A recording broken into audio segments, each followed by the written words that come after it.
শুভ সকাল বন্ধুরা, তোমরা কেমন আছো? আশা করি নিশ্চয়ই ভালো। আমরাও সকলে খুব ভালো আছি, সুস্থ আছি। আজকে চা খাওয়া থেকে ভিডিওটা স্টার্ট করলাম, কারণ এখন হসপিটাল ঘর করতে করতে না কখন সময়টা কেটে যাচ্ছে কিছুই আমি বুঝতে পারছি না। আর তোমাদের কাজকর্মও সেরকম শেয়ার করা হচ্ছে না, দুজনের গল্প হচ্ছে না একসাথে। যাই হোক, ভাবলাম স্নান টান হয়ে গেছে, কাজকর্ম সারা হয়ে গেছে, আগে চা খেয়ে নিই, প্রদীপও বেরিয়ে যাবে ওই কারণে। তারপরে আমি পুজো দেবো। তো গল্প টল্প করে চা খেয়ে তারপরে গোপাল সোনাকে দিতে আসলাম। ভোগে দিয়েছিলাম আপেল আজকে। তারপরে চলে আসলাম ডিম টোস্ট করতে, কারণ এখন শীতকাল যেহেতু সময়টাও চলে যায়, রোজ হসপিটাল ঘর করতে হচ্ছে। আপনারা তো অনেকেই জানেন যে যারা আমার রোজের ভিডিও দেখে, যে আমার শ্বশুরমশাই ভর্তি আছে। যাই হোক, আজকে ওনাকে ছুটি দেবে, আজকে তো আরও তাড়া, মানে তাড়াতাড়ি টাইমের মধ্যে বেরাতে হবে, আর রান্নাবান্নাও করতে হবে, মেয়েরা খাবে। তো যাই হোক, মূলো শাক নিয়ে এসেছিলাম। এই যে ছোট্ট ছোট্ট মূলো সমেত শাকগুলো, বেশ কচি থাকে শাকগুলো, খেতেও কিন্তু বেশ ভালো লাগে। আর আমার হাজব্যান্ডের তো ভীষণ পছন্দ মূলো শাক, আমারও ভালো লাগে শাক পাতা খেতে। তো আগে আমি শাকটা মানে বেছে নিয়ে ধুয়ে তারপরে কাটি, সেটাতেই আমার মনে হয় পরিষ্কারটা বেশি হয়। যাই হোক, সেটাই আমি করে নিলাম। আজকে রান্নায় করব, আর ট্যাংরা মাছ নিয়ে এসেছিলো, সেটাই একটু মাখা মাখা করে ঝোল করব, আর শাক ভাজা করব, আর কিছু কিন্তু রান্না করব না আজকে। আর এখন বন্ধুরা, তোমাদের কিন্তু আমি মানে আমার ঘরের কাজকর্ম কিছুই শেয়ার করতে পারছি না, একটু মানে ফ্রি হই। আর এই ভিডিও জানো তো ঠিক টাইমেও কিন্তু আমি দিতে পারছি না, এডিট করে উঠতে পারছি না, সময় পাচ্ছি না। সময় কিন্তু আমি এতটুকুনিও নষ্ট করছি না।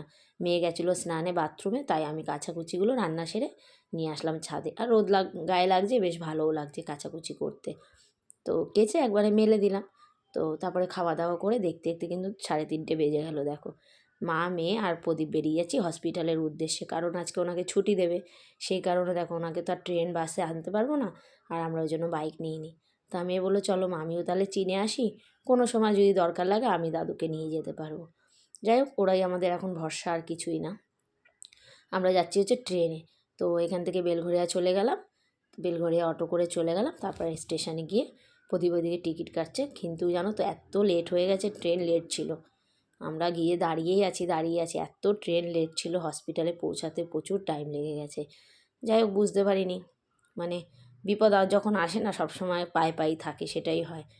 তারপরে ট্রেন ঢুকলো কত দেরি করে, জানো তো। আমরা আবার অন্য প্ল্যাটফর্মেও চলে গেছিলাম, ট্রেন একটাতে দিয়েছে, আবার আরেকটাতে চলে গেছি।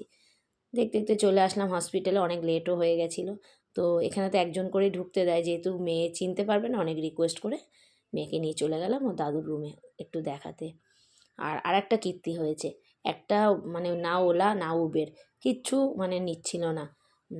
যে কোনো মানে করছি তো, মানে বুকিং করছি, ক্যান্সেল হয়ে যাচ্ছে সেকেন্ডের মধ্যে, কারণ কিছুই জানি না। আবার অনেক কষ্টে একটা ট্যাক্সি খুঁজে পেলাম। আর ওনার তো শরীরটা খুবই দুর্বল, তো ওনাকে কোনো রকম ধরে একটু গাড়িতে উঠিয়ে দিল। তো যাই হোক, শরীর তো দুর্বল হবে, এত বড় একটা ধকল গেছে শরীরে, আর যার হয় সেই বোঝে।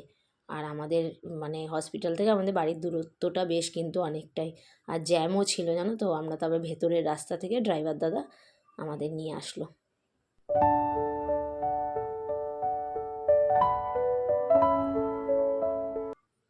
আর ওনাকে এনেছি ঠিকই, কিন্তু এত চিন্তা করছিলাম, ওনার শরীরটা এত দুর্বল ছিল না, এই 4 তলায় কী করে উঠবে। যাই হোক, আমরা 3জন ধরে ধরে আস্তে আস্তে মানে একটা দুটো সিঁড়ি করে করে দাঁড়িয়ে দাঁড়িয়ে ওনাকে ঘরে তুললাম। আসার পরে ওনাকে ফ্রেশ করে মানে গা হাত পাগুলো স্পঞ্জ করলো একটু, আর কিছুই করেনি, স্নান করেনি। প্রদীপ একটু প্যান্টটা পরিয়ে দিতে সাহায্য করছিল, কারণ খুব শরীরটা দুর্বল, মাথা ঘুরছিল। তারপর ওনাকে একটু চা টিফিন দিয়ে আমরা বেরিয়ে গেলাম ওষুধ নিতে। আর এই ভাইটা তো আমার ভীষণ ভালো লাগে, ভাইটাকে গেল, এত হাসি মুখে কাজ করে, আর ওকে আমার ব্লগে নিতেই হবে, পছন্দ করে ব্লগে আসতে। যাই হোক, ওষুধগুলো বুঝে সুঝে, আমি গেছি কেন, একটু বুঝে লিখে টিখে নিয়ে আসবো, এই আর কি। অনেক ওষুধ দিয়েছে, জানো তো। তো বন্ধুরা, আজকে তাহলে আসি, আবার দেখা হবে কালকে একটা নতুন ভিডিওর সাথে। টাটা বন্ধুরা, ভালো থাকবে।